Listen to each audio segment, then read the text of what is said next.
Alright, hello YouTube, this is Feeding Frenzy 91 and once again bringing you some news about gaming. This time we're going to focus on the PS4. Now I personally don't own a PS3, I play it, but I don't own one, so I brought my cousin along here, Ivan. What is up? And he is going to talk more about the PS4 because he's a Sony fan, so we're going to hear about that more. We're going to both be talking. It's just I would like an opinion of someone who actually has a PS3. Alright, so first thing is the hardware. Now, you know they've revealed the hardware is going to be 8 gigs of RAM times 86 AMD. What do you think about that? Well, besides it being invisible, it's going to be a lot closer to a computer architecture, which is 1,000 times better than Cell. Cell was powerful, but really left wing. So, but do you think they're overdoing it? No, I mean Sony's always had the idea to put what's going to last and what's the next thing. PS3 was a little too far ahead. Oh, so when you look at like consoles now, like the PS3 only works on 256 RAM. The Xbox 360 works on 512. I don't know what the Wii does, but don't care. Basically, what I'm saying is that 8 gigs to jump that far ahead. I mean, the games are working pretty fluently now. Do you really need 8 gigs to cause them to work more fluently? Yes, I mean a lot of that buffer is going to be used for other things, just to be able to download, to load videos and streaming. It's going to be used. It's not going to have a huge effect with heating or anything. It's just a matter of, okay, let's finally catch up to gaming PCs. Let's finally use the system and have it not have 20 hours of loading. So yeah, I guess that makes sense.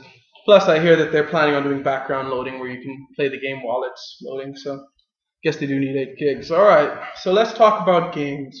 We saw a couple first party games at this conference. There was Infamous, Second Son. There was Killzone Shadowfall. And they did show a little thing on Little Big Planet, but I don't think that was a game preview. And then Square Enix debuted, but we're not sure if that's going to be first party. So what first party games do you want? I would love to see a Resistance game. We're not going to get one. I would love, bring it back. Get Crash out of the old archives. Get Jak and Daxter. Yes, because I actually found out that they do still own the properties of Crash Bandicoot. They do, but they've always tried to make a new mascot every new generation. Like, they'll never bring back Jak and Daxter to its glory days because they've evolved into Uncharted. They use a lot of the same dynamics, same type of platforming. What I'd just love to see, they have a racing game, they've got little, Infamous, but we don't really care about shooters. It's now all third party. Give me a good RPG or adventure game, and I'll be happy. All right. Well, let's talk about features. They introduced the share feature, which is supposed to allow you more interactive with your friends, and it allows you to also watch your friends playing games while waiting to like join the game or something. What do you think about that? Those good new features? They're good if you really care about, telling the world that you're playing a video game right now. I don't really care about posting to Facebook, Twitter, or recording. The in-console recording device would be fun, but I'll never use it. I'm hoping that it's closer to the whole integration with, let's make it easier to invite people to my game. Let's send out invites for COD to message a lot easier while playing at the same time. Or, the mic's always great, but sometimes I do love my keyboard. Yeah, true. Well, also with the new feature of the system, the touchpad in the middle of the controller, do you think they're going to take advantage of that? I mean, it's going to be used the same way that the whole moving 6-axis was used for PS3. The whole move thing. They're there if you want. If it can add something, great. If not, then, I always bought the controller to use the buttons and the joysticks to control it. Any gimmicks after that, if they don't add, I don't care about them. Alright, now let's go on the major topic which everybody really cares about, pricing. Now, all this new technology going to this new system now, we all know the PS3 when it first came out was $600 and everybody was shocked. Now, it did quickly drop to $500, but what do you think about the new system? Do you think it's going to be like around 5, 6, or do you think it's going to drop down to like between the 3 and 4 range? They've released certain SKUs for Japan which if you translate over would be above $400, which is expected. What's kind of annoying is that, I mean, that's fine. I can deal with 400 if it does last me a good few years. I bought my PS3 when it was at 400. It lasted me 3 years, and I lent it out, and who knows what could have happened to it then since then.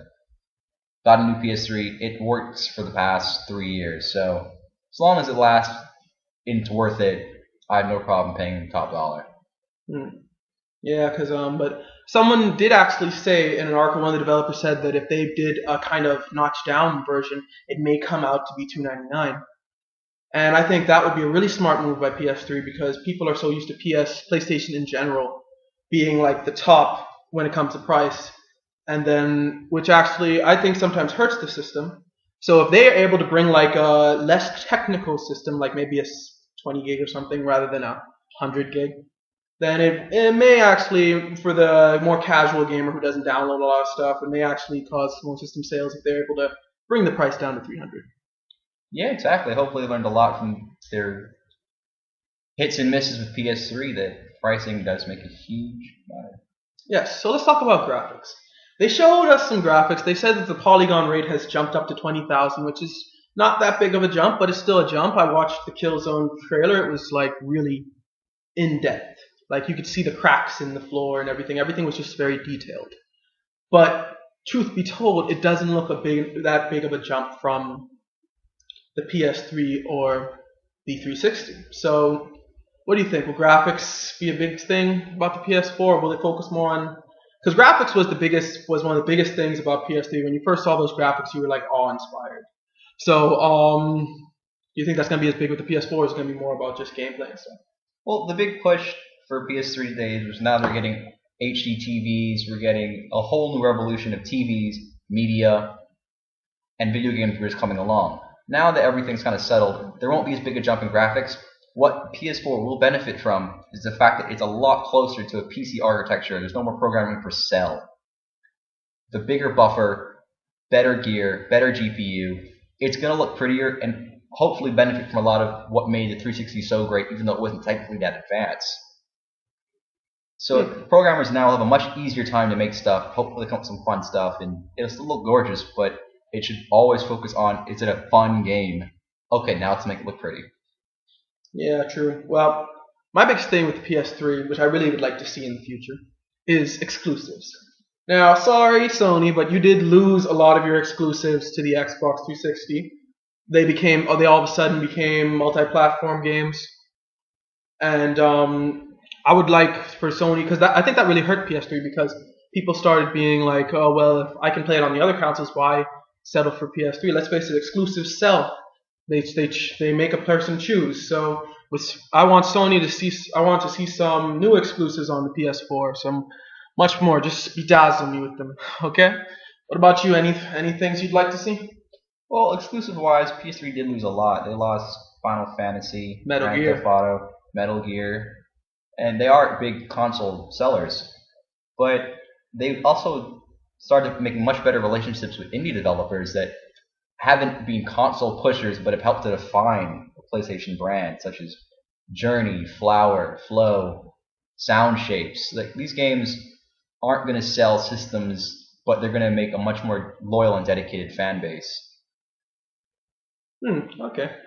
Well, closing remarks. We hope the PS4 is a success. I probably won't be buying one. This guy probably will. So, yeah, thank you. So, why don't you guys leave comments? Tell us what you would like in the PS4. Tell us whether you think it's going to be a success, or whether you think the PS4 is going to be like the PS3 at launch.